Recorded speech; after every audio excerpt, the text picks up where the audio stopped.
नारायणं नमस्कृत्य नरं चैव नरोत्तमं देवीं सरस्वतीं व्यासं ततो जयमुदीरयेत्।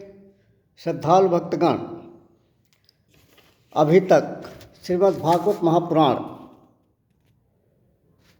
के महात्म का वर्णन जो पद्म पुराण के उत्तरखंड से लिया गया है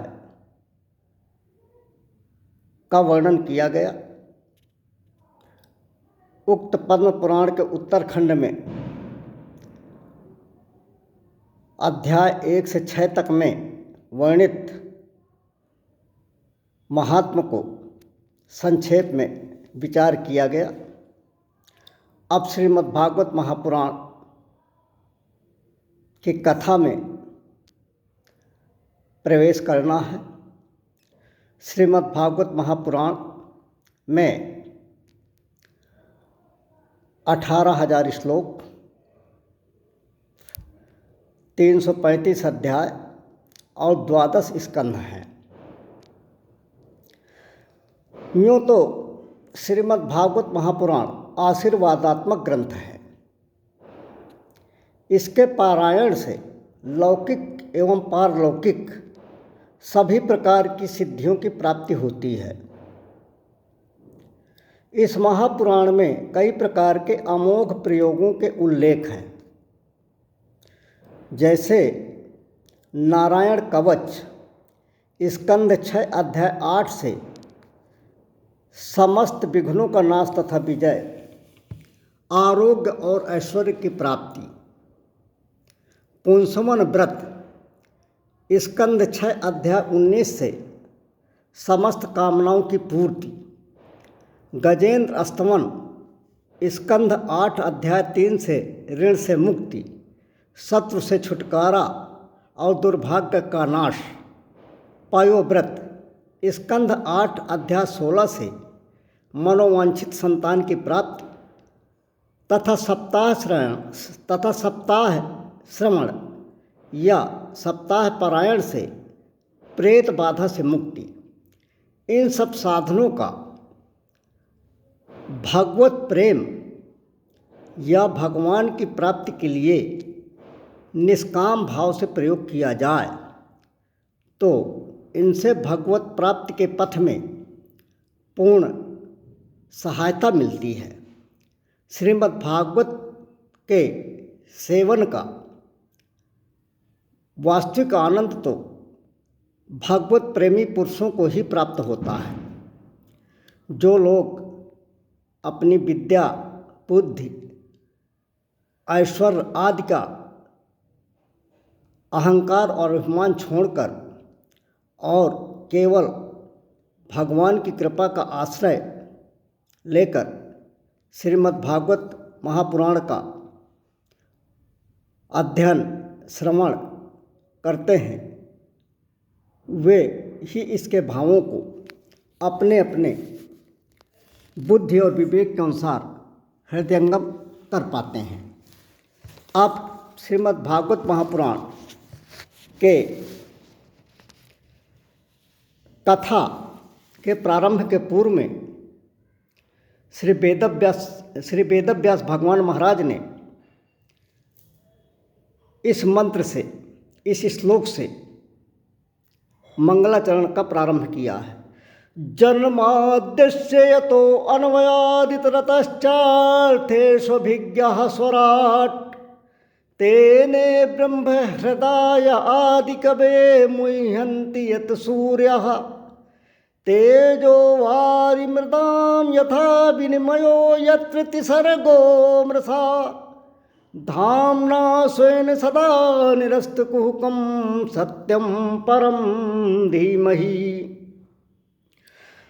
श्री भगवान व्यास जी द्वारा मंगलाचरण में अभिव्यक्त किए गए इस श्लोक के भिन्न भिन्न विद्वानों ने, भिन्न भिन्न आचार्यों ने, भिन्न भिन्न मनुष्यों ने अनेकानेक अर्थ प्रकट किए हैं और अभी तक ज्ञात जानकारी के अनुसार लगभग 124 भाव इस श्लोक के प्रकट हो चुके हैं। आज हम इस श्लोक में श्रीमद् भागवत महापुराण के मूल ग्रंथ में जो भाव व्यास जी द्वारा दिए गए हैं उनको ही प्रकट करते हैं। इसके पश्चात उन मनुष्यों में से श्रीधरपाद स्वामी द्वारा दी गई व्याख्या को समय मिलने पर प्रकट करेंगे। व्यास भगवान इस श्लोक की व्याख्या करते हुए कहते हैं कि जिस शक्ति से इस जगत की श्रेष्ठ स्थिति और प्रलय होते हैं, क्योंकि वह शक्ति सभी सद्रूप पदार्थों में अनुगत है और असत पदार्थों से पृथक है। वो जड़ नहीं है, चेतन है। वह परतंत्र नहीं है, स्वयं प्रकाश है। जो ब्रह्मा नहीं है अथवा हिरण्यगर्भ नहीं है, अपितु उन्हें अपने संकल्प से ही जिसने उस वेद ज्ञान का दान दिया है, ऐसे वेद ज्ञान का दान दिया है ब्रह्मा जी को, जिसके संबंध में बड़े बड़े विद्वान भी मोहित हो जाते हैं। कैसे मोहित हो जाते हैं? जैसे तेजवान सूर्य की किरणों में जल का, जल में थल का और थल में जल का भ्रम होता है, वैसे ही जिसमें ये त्रिगुणमयी जागृत स्वप्न सुषुप्त रूपा सृष्टि मिथ्या होने पर भी अधिष्ठान सत्ता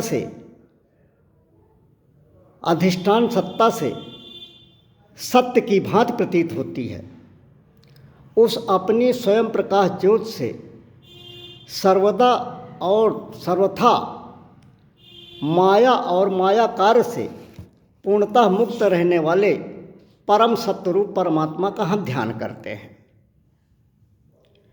इस प्रकार से व्यास जी ने इसमें परम सत्यरूप परमात्मा की वंदना की है। इसमें किसी देवता विशिष्ट का, भगवान विशिष्ट का नामोल्लेख नहीं किया गया है, परंतु इस श्लोक के पठन से यह तात्पर्य होता है कि परब्रह्म परमात्मा ब्रह्म की इसमें वंदना की गई है। धर्म प्रोजित कैतवोत्र परमो निर्मत्सराणाम सताम वेद्यम वास्तवमत्र वस्तु शिवदम तापत्रयोन्मूलनम श्रीमद्भागवते महामुनिकृते किम वा परैरीश्वरः सद्यो हृदयवरुध्येतेऽत्र कृतिभिः शुश्रूभिस्तत्क्षणात्। महामुनि भगवान वेदव्यास जी के द्वारा विरचित इस श्रीमद्भागवत महापुराण में मोक्ष पर्यंत फल की कामना से रहित परम धर्म का निरूपण हुआ है। इसमें शुद्ध अंतःकरण सत्पुरुषों के जानने योग्य उस वास्तविक वस्तु परमात्मा का निरूपण हुआ है, जो तीनों तापों, दैहिक, दैविक और भौतिक तापों को जड़ से विनाश करने वाली और परम कल्याणप्रद है। जब यह श्रीमद् भागवत महापुराण तीनों तापों का नाश करने वाली है और परम कल्याणकारी है, तो अब और किसी साधन या शास्त्र से क्या प्रयोजन है? तात्पर्य है कि श्रीमद् भागवत महापुराण सभी वेदों का, छहों शास्त्रों का और सभी ग्रंथों का सार है। तो जब श्रीमद् भागवत महापुराण जैसी अमृत संहिता में गोता लगा लिया है या गोता लगा लिया जाए तो अन्य किसी साधन या शास्त्र का सहारा लेने की आवश्यकता नहीं है, क्योंकि सभी साधनों और सभी शास्त्रों का सार इसमें निहित है।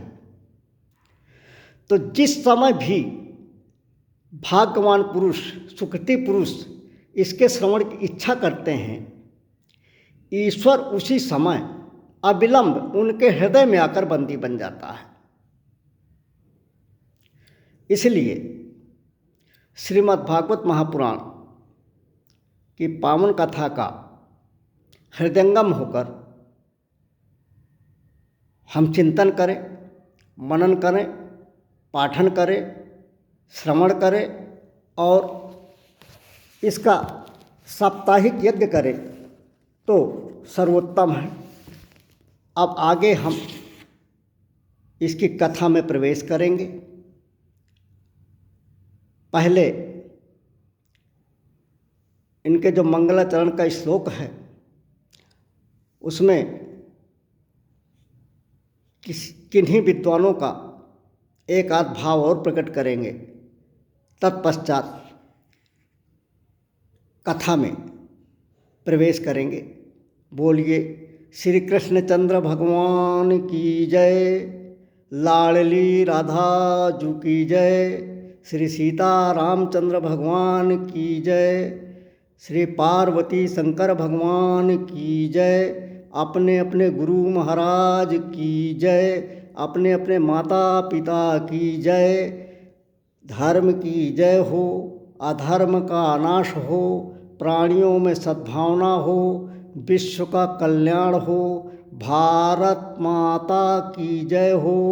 बोलिए राधे राधे।